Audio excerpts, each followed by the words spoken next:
Namaste from Australia, my friend Karuna's place. So tomorrow I'm doing a chanting here. Got the sound system set up, and I just got inspired. It started as a joke. I was mimicking different singers. Thought I'd come online and talk about a little bit of the basic approach to vocals.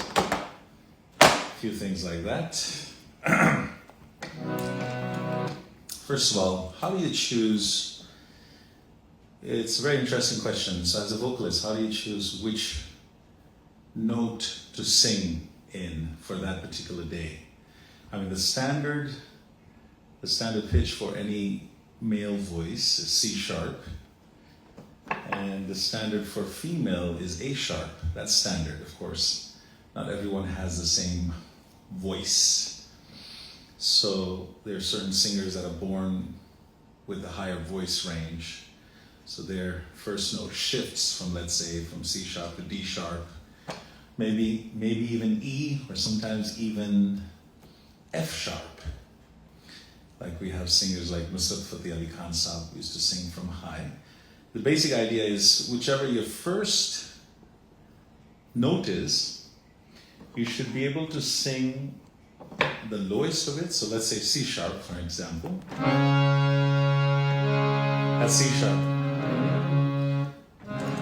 Sa sa ni dha pa ma re sa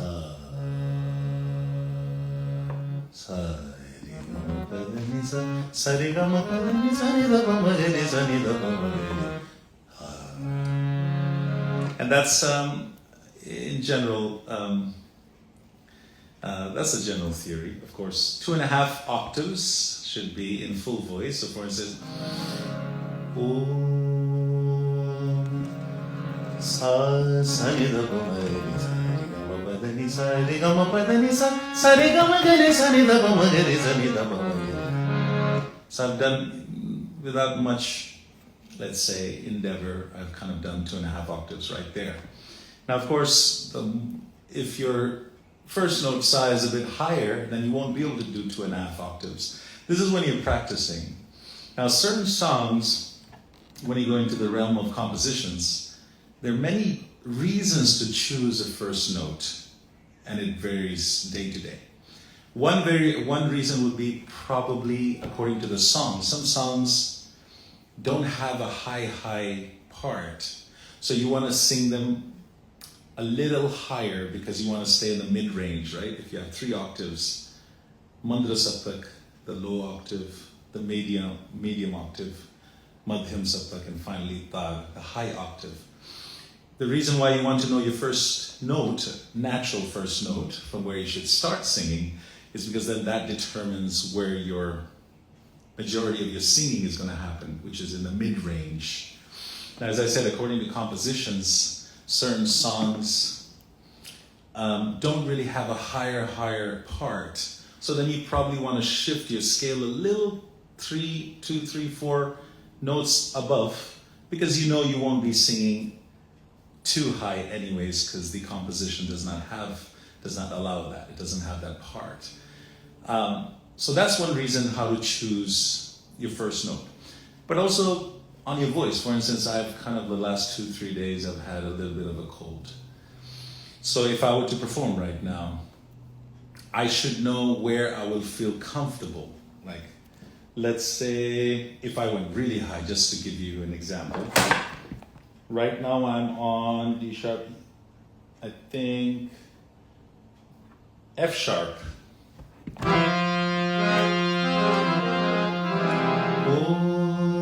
That's my first note. Sa ni dha pa ma re sa re ga ma pa dha ni sa re ga ma pa dha ni sa. So if let's say Hare, already quite high, is it? Hare Krishna Hare Krishna Krishna Krishna Hare Hare. There's so many things to talk about. Like I'm really moody with teaching. That's why I always think I couldn't become a good teacher, because I just don't have the patience for it. I was really lucky that my music teacher was very patient with me. To be a teacher, you require a certain temperament, which I don't think I have it yet. But what I wanted to say to you, even in this short little Hare Krishna, look what I did. Again, quite high, F sharp. I'm giving you an example how already is stretching, right, my voice.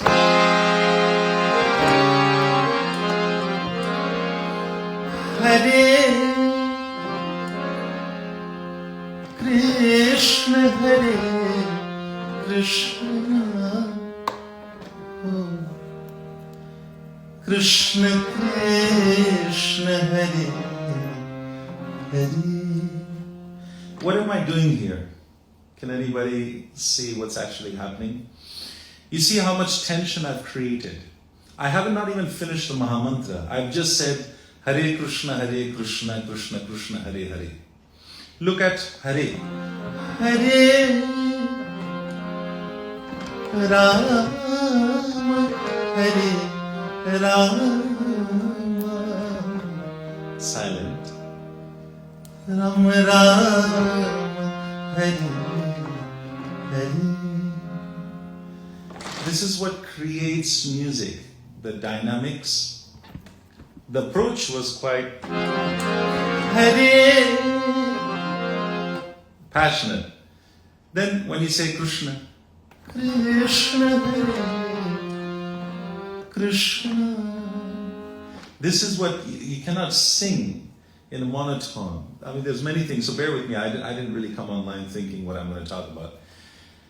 But flow with me, right?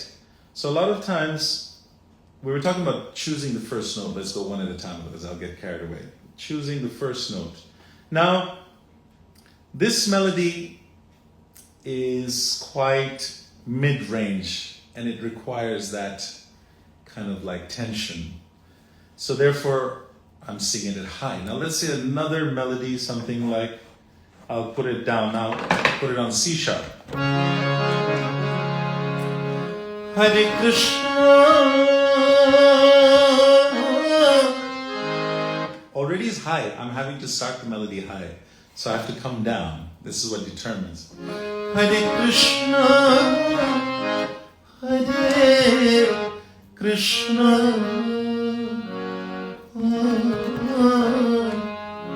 Krishna Krishna, Hare Hare. It takes a lot of awareness. I mean, of course, look, two things are happening when you're singing. You first have the actual vocals being taken care of, which is practice, understanding frequency and all that stuff. And then there's a sensitivity. Sensitivity cannot be taught. This is something which is being invoked in your spirit as you sing. How can I teach you how to say Krishna? I can't really. I can guide you, but the way you'll say Krishna is always going to be different to the way I say Krishna. Because think about every melody and every song being an individual story. When you tell your own story of what happened to you, your childhood, that's special to you. Now I might adapt your story and take it and retell your story. Imagine, for example, if you thought a story was really interesting, a friend, what happened to him when he was in his childhood or something, and let's say you're retelling that story, you're retelling that story from also your expression, your perspective of what happened to him. So that's why our expression is always subjectively true to ourselves. Once you understand that, it's a very important message here, because then a melody is not just a melody. It's not like you heard somebody sing a melody and now you're going to sing a melody. But it's how you tell the story from your own voice. It's so important. That's why then the way you're going to pronounce things is going to be individually unique to you, right? And coming back to the other technical part I was saying. Hare Krishna, Hare Krishna, Also the mic, we haven't spoken about. Look, now this mic is quite loud. I'm in a small room, and it's already, the volume is loud. So I've adjusted. See, if I speak from here, Hare Krishna, flirt with the mic. I often give this example. Treat a mic like your lover. You got to learn how to flirt with the mic, because everything is energy. If you intentionally speak into the mic as if you're throwing the frequency of love within the mic, it does transform. It absorbs it, and then it amplifies it. This is the beautiful thing about mic. Previously, we were not able to do that, because previously, before mics, you would have a big audience and the singer would have to project. The reason why Western music, opera, is so much about projection, because they didn't have mics, so they had to project their voice so that everybody heard it in the auditorium. Now we have mics, so we can learn how to flirt with it. Now, for instance, if you have this melody,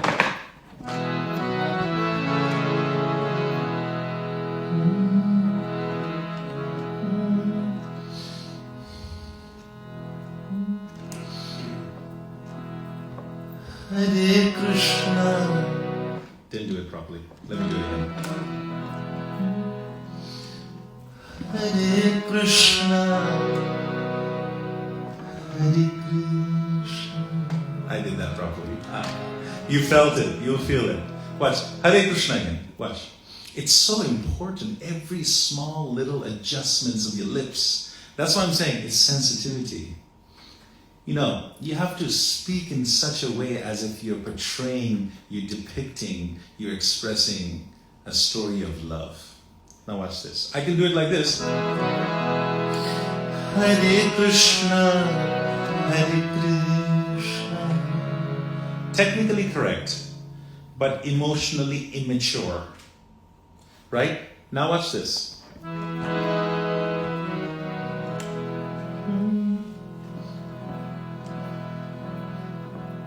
Hare Krishna, Hare Krishna,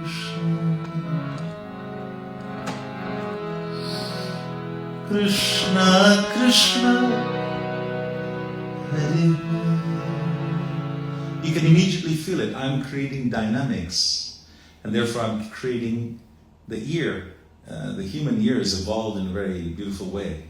Biologically, if you see how it recognizes sound frequencies, like the birds, the beasts, the trees, everything, right? So our ears have adjusted and evolved to pick up in the slightest change in temperament and in emotions. That's why this is why we're able to inherently tell if a person is lying, if a person is being authentic, because we pick all this stuff up. So very short. Now, the problem I have with a lot of people when they're singing is the lack of expression. It's like so dry. There's no ability to tell stories. And then you wonder, well, they've obviously lived a life. They obviously have plenty to share. Why is that they haven't been able to transmit that into their voice, right? So again, another point. For that, I would say, practice sound in all its varieties. First, Shiva, which is ta, ta, ta. It's raw. Ta, ta, na, ta, na, na. This is the technical Shiva, which is completely raw. You learn how to absorb, how to, let's say, be comfortable with your own sound. When I teach vocals, 80% of the time, I find myself being a psychologist, because you have to break down all these ideas and perceptions of that person within themselves. The time when they told themselves they can't sing, the time when they're fearful. I mean, that's half the job, more of half the job. most of the time I would say, if people let go of the fear, they can sing. So the first is Shiva. Da, ah, exaggeration. Da, da. Learn how to open your mouth, open your jaw. How many times I don't even know why I do it sometimes. I'm so moody. There was this girl singing in, where was she? Somewhere in Baltimore. And I saw a video of her. Her lips are like a dead fish, right? She's singing. I don't know what melody she was singing, but let's say any melody, doesn't matter. Her lips were like this. Hare Krishna, Hare Krishna, Krishna Krishna. You know, my bloody hell is not even moving. So I wrote to her, I said, sister, learn how to move your jaw. Like, learn how to move your mouth. Learn how to pronunciate your vowels properly. These are basic etiquette of singing, right? So don't be, sometimes my teacher used to tell boys that didn't know how to open their mouth to say sa, put your fist. Because when you stretch your mouth, you stretch the top here all. And there's a part, your nose and your mouth in the back, they meet. And that's that section that needs to be stretched, which creates the resonance. All these resonance, the voice, the frequency has to resonate. If there's no space, it feels like you're drowning. Now, this is where I get in trouble because I don't want to name anybody. But there are many famous singers in ISKCON that sound like they're drowning. You understand? They're underwater. Someone's got their head and pushing them underwater. And they're trying to save their life. And they're singing. This is a technical, it could be corrected. It's a technical error, as they say. For instance, we don't want this. What's this?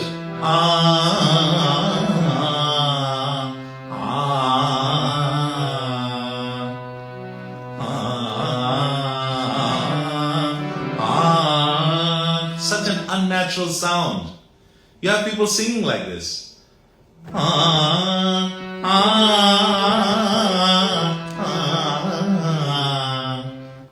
What is that? Now learn how to say ah with the ha, the H, the entirety of it. There's a difference. That's why coming back to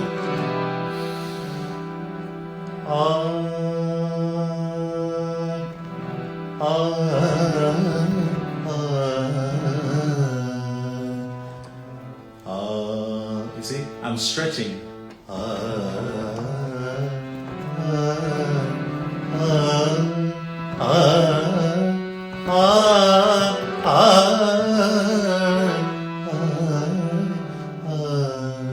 So even though my mouth is not opening fully, see? But because I've practiced to create space within, how is that going to happen? First you have to start with Shiva. Shiva means complete acceptance, exaggeration.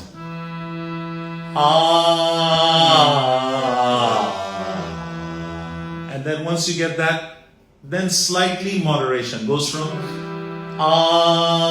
to from to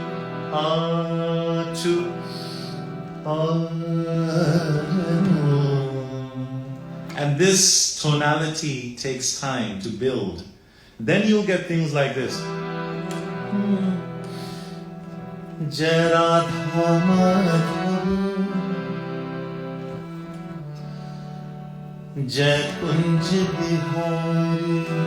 See how I say Kunj Bihari. See, pay attention of how I say Hari.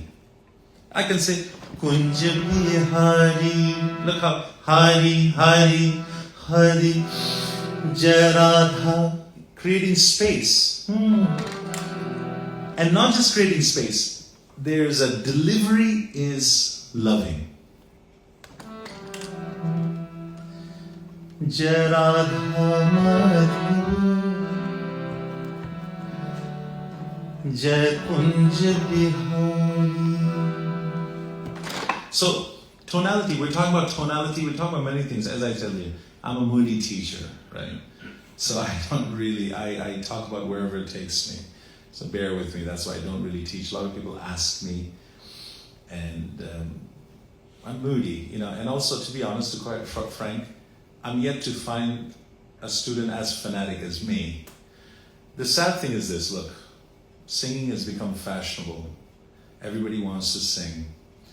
Nobody's in love with music. They want to sing because what music brings you the recognition, you know, the praises. But the irony of the story, here's the catch-22. If that's what you want, you'll never be able to sing. And this is what becomes the journey for every musician. They get stuck. They get stuck in the second breath. My teacher used to say, the second breath is, you know, getting stuck in wanting to be adored, worshipped, and recognized. The third breath is complete indifference to the love or the hate, to the praise or the criticism. This is a spiritual journey. It really is. These emotions, you won't be able to express it. I mean, of course, it's not a surprise that most people can't express it. They're singing, but they're not singing. Because it's a deeper spiritual journey. It's, you know, a musician reaching that heights has been flogged in every way. He's been broken in every way. And now he is ripping his heart open in front of you and really telling you his story. I mean, until that's not happening, okay, there are varieties of levels of singing.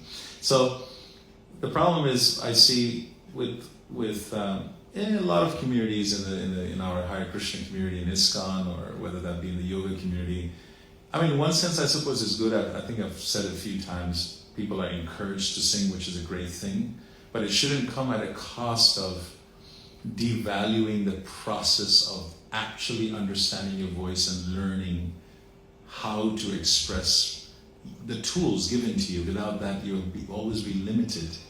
So, and yeah, a lot of people just want to get in front of the mic and sing without the penance, you know. So I would say have a very good, healthy, schedule for vocal practices, okay? Now, a few more things we'll talk about. Maybe I'll sing you a song or something. Let's say we were talking about, of course, what to choose, what note to choose.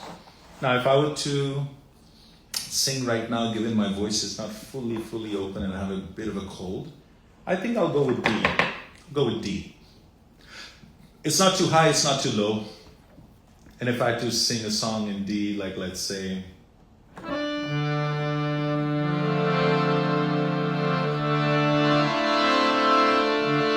okay,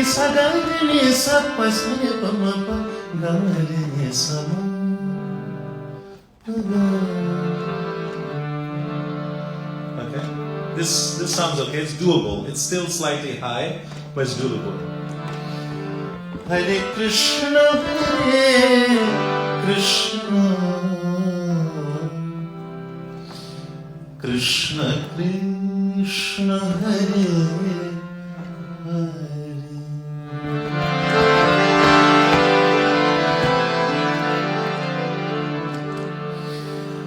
Hare Ram, Hare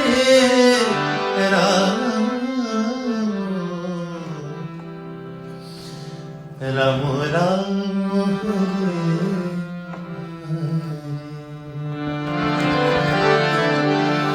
Hare Hare Krishna, Hare Krishna, Krishna Krishna, Hare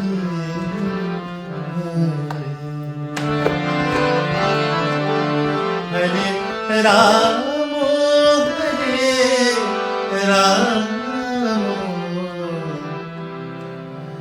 Ram Ram, Hare Hare. that's a good range. But can you tell when I'm just hitting the high range, it's coming to the kind of the edges of my fullness? So we started the conversation saying how to choose. Like, sometimes people rehearse and say, oh, they rehearse like 3 days in a row which note they're going to sing that song for the program in 3 days. And I kind of always wonder, well, you don't really know in 3 days where's your voice going to be at. You better be flexible enough to look at your guitar player and go, hey, I know we rehearsed in D sharp, but right now, really, I'm feeling C sharp. Because every day, the voice is always affected. You're traveling. If you haven't practiced in 2 days, which shouldn't be the case, but there are multiple reasons why you should be flexible in changing the note of where you feel comfortable to sing. So that's the first point. The second, we'll just revise what we were going through. The second thing I was talking about, tonality. How to be true. First, I said, Om Namah Shivaya. Right? Now, Shiva, I could go on for this for so long. What is Shiva?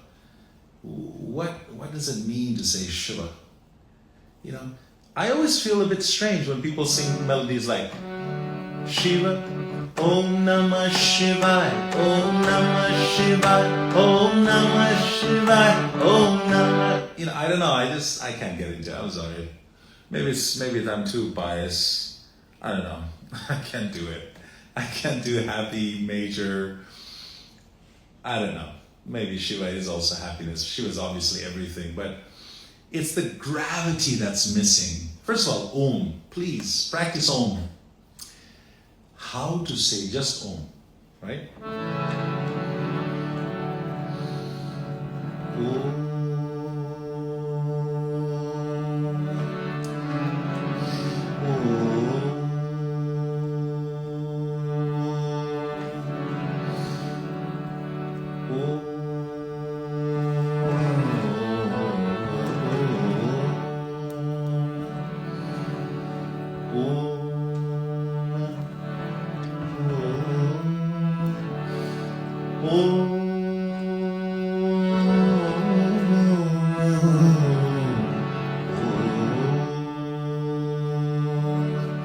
Om should be the sound of your heart. And natural tone, again, here, that's why I said, I'm a moody teacher, I go everywhere. You gotta bear with me. Natural tone, again, another subject you can talk day and night about. It's not, Om. You guys come straight into the mic. It's so pretentious, it's so unnatural. It's not Om, it's not Om, it's not forceful, it's not breathy. It is your natural state of consciousness, unpretentious. Watch this. Om, I'm talking to you. Om, my voice did not change. Om, my voice did not change. 1, 2, 3, 4, 3, 2, 1. 1, 2, 3, 1, 2, 3, 2, 3, 1, 2, 1, 3, 2, 1.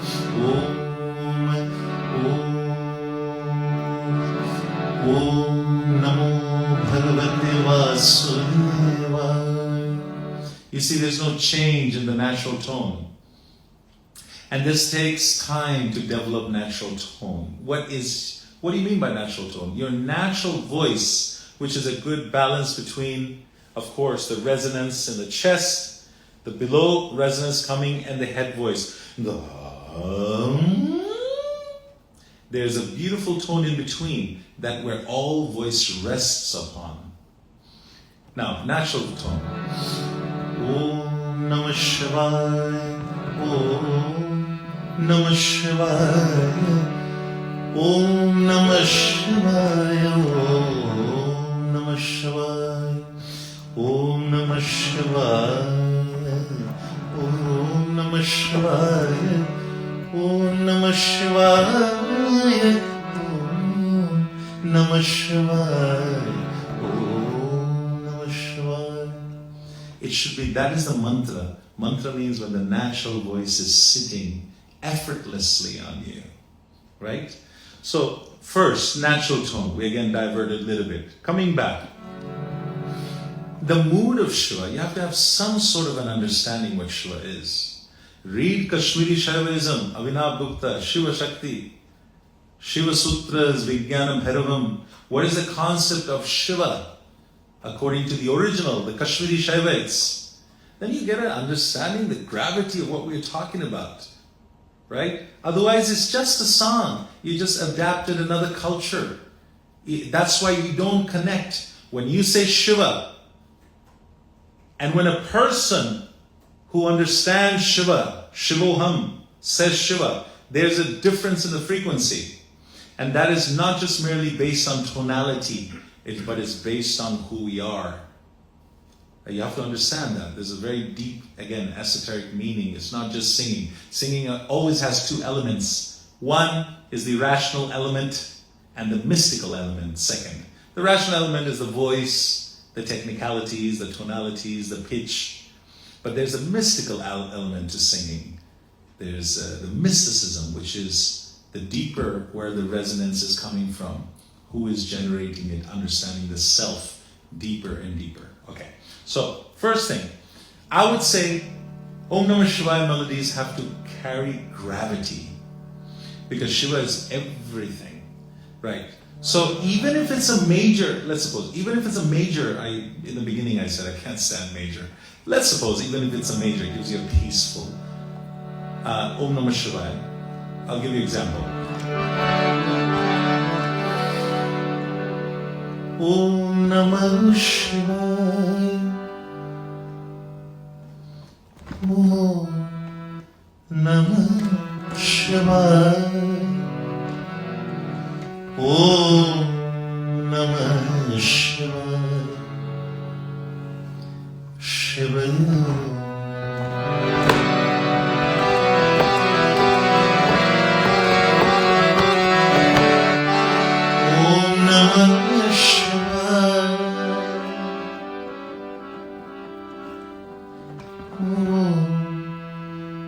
Namah Shivaya.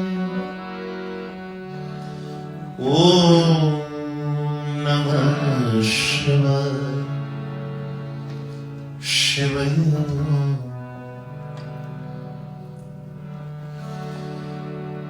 Om Namah Shivaya.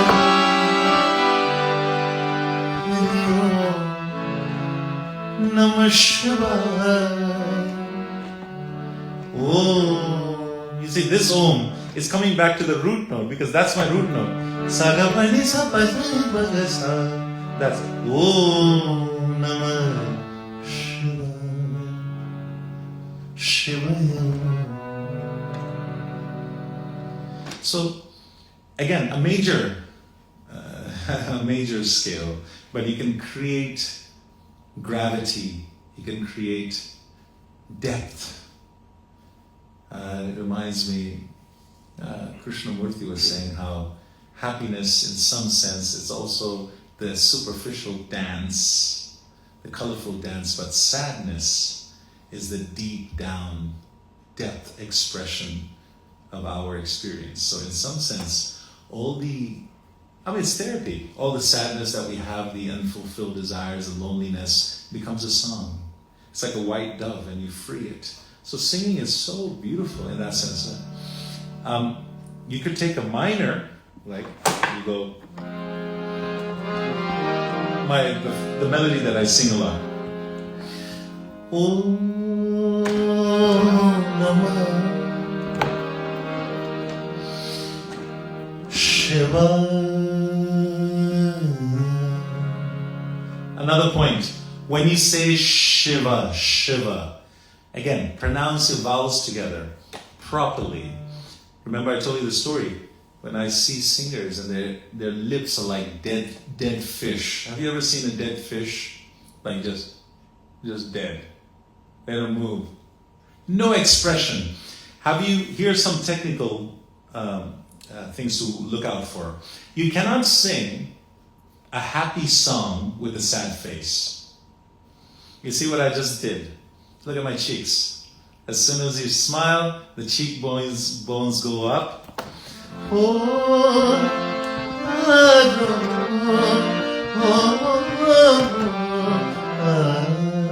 Happy. You see? Now, the opposite is also true. You cannot sing a sad song with a happy face. These are micro adjustments that are going on in your body. This is, as I told you, sound has evolved biologically with our facial structures and expressions. So there's a sense of depth. There's a sense of this deep-rooted expression with minor scales, right? Now, for instance, when you sing in that state, right, you have to go within in the state of probably the pain that you are experiencing, or let's say, not necessarily pain all the time, even peace. But there has to be a sense of connection with that frequency. Without the consciousness being aware, there is no singing. So, Om Namah Shiva. Look how I said Shiva. I didn't say. I could have said Om Namah Shiva. Hardly said shit. If you understand how language works in Sanskrit, the energy this particular frequency carries when you say Shiva, it's on the sh. Pronounce it, make it beautiful. Again, let me give you an example.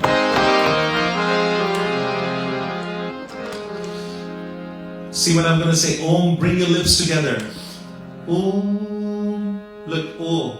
How many times I've seen Om Namah Shiva. Look at this. It doesn't move. Your lips are not moving. Move your lips. Watch this. Om Namah. Again, look. Shiva. One more time. Watch. Om Namah Shiva.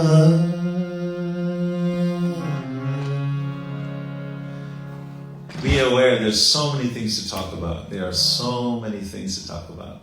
But it is, it really is an art.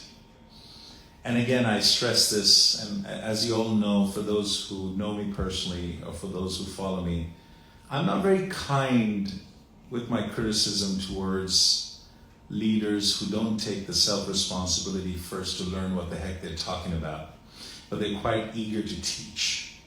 I'm not very kind, because why should I? To me, they're the con artists of the topmost. Someone can con you, come and sell you a vacuum machine for $600 where it's only worth $400. Your loss is a financial loss. But when someone misleads you, cons you in the path of wisdom, in the path of real learning, that time is invaluable. You don't get that time back. So yes, I'm not very polite, or I don't really bother to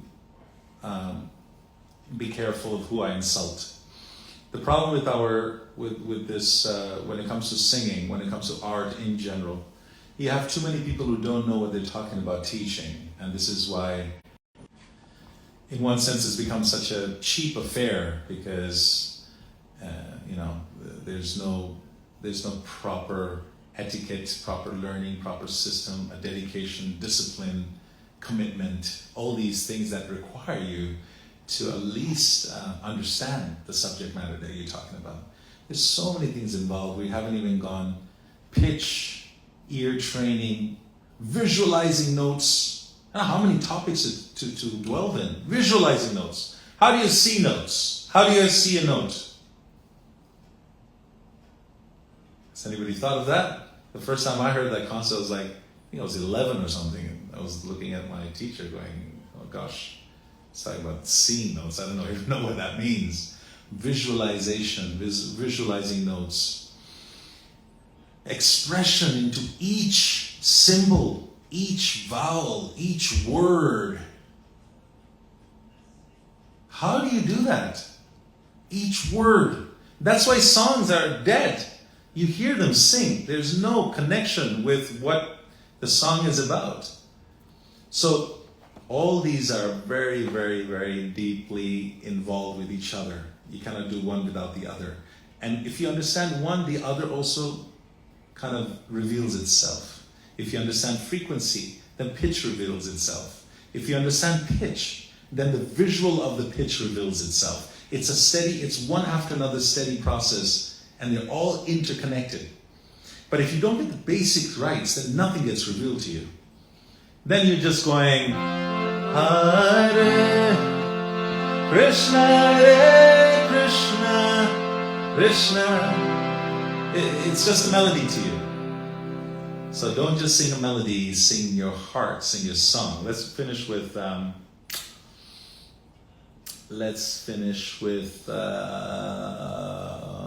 Namah Shivaya Gurve. I love this. I fell in love with this mantra. Om Namah Shivaya Gurve.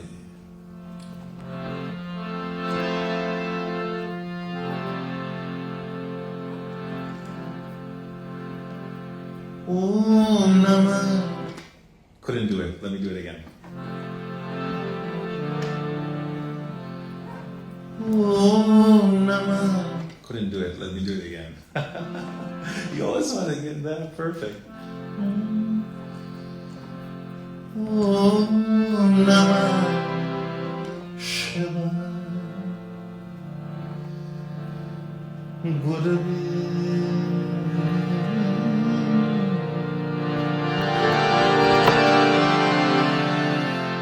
Om Namah Shivaya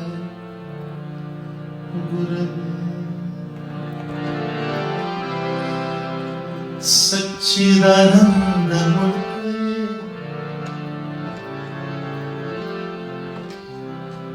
Satchidananda Murti Om Namah Shivaya Gurave Satchidananda Murti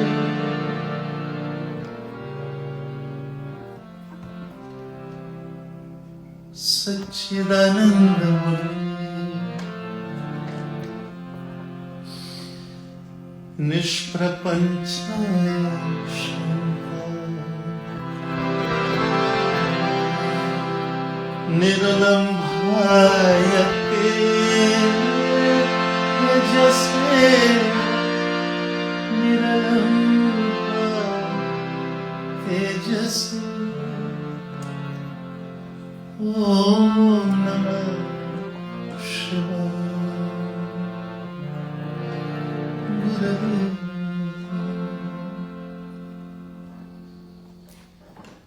May you feel the frequencies resonate through your body and your heart. May Saraswati give you the enthusiasm to unfold music in every moment, in every day.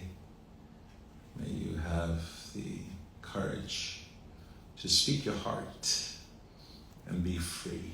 It's only then the true songs can emerge from deep within. Thank you for watching. As I said, I had no idea what I was going to come and do. I just got moody. And this is a good little set in the back, so I hope you all liked it. For those who are in Sydney, come and see me tomorrow here. I'll be singing in the evening. And to the rest of the world, Om Namah Shivaya.